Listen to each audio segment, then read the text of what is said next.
Okay, let's talk about a disgusting trade I did.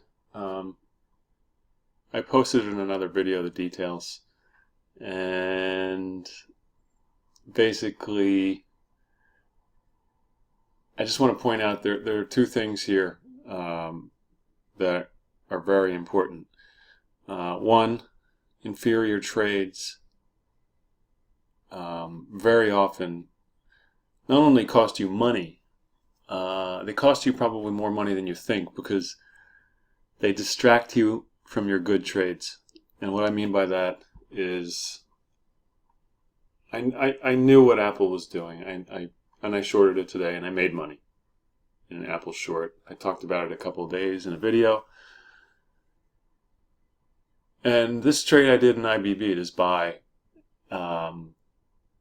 really distracted me from focusing on Apple, where I probably covered too early and I didn't have enough size on, because that was my primo idea, was shorting Apple. And secondly, I just want to mention the power, I don't know how to explain this. So social media is a blessing and a curse, Twitter is, and there are some very smart people. There's a lot of free information, which can be extremely helpful. But on the flip side of that, we're human. We're human beings.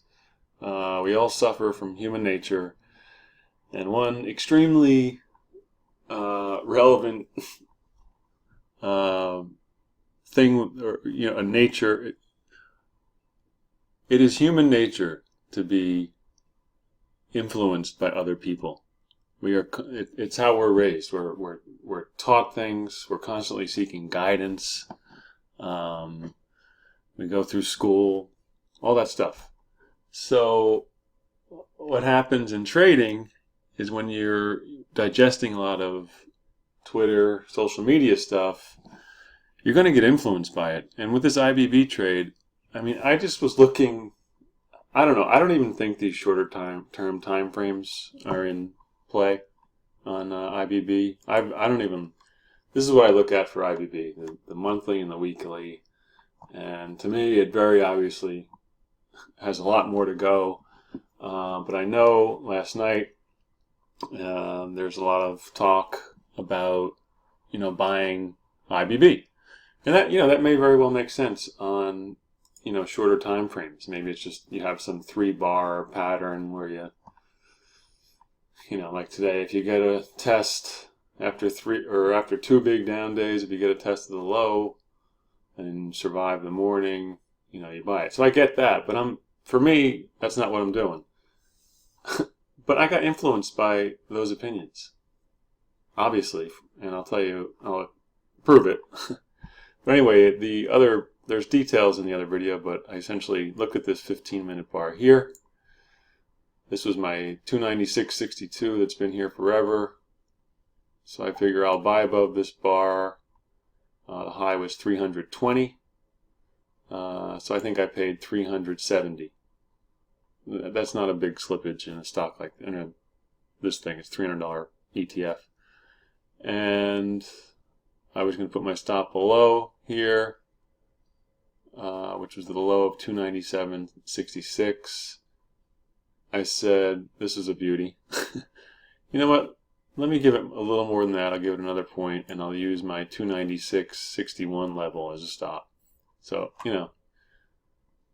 what am I doing? I didn't want to buy IBB, but I was influenced by people. It's impossible, and I'm not that easily influenced. But I'm definitely, I succumb to it, and this is what happens. So, my nice gain in Apple was essentially negated in this trade, this long IBB. So, you could, I get it. You could easily say, it wasn't a terrible trade. Thing's been down, 5-6 days in a row. Monster volume bar yesterday. Yeah, why not buy the first 15-minute pullback right in front of the... Yeah, you could... I get it. Like, it wasn't terrible. But I didn't have conviction truly in it. And that's what happens. You know, you're... Subconsciously, you have conviction, but then you're influenced and you take on the opinions of others.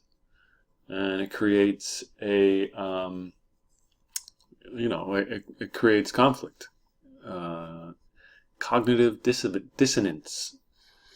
So, there you go. That was real. A real trade. A real bad trade. Let's see if we can do a little better this afternoon. See you.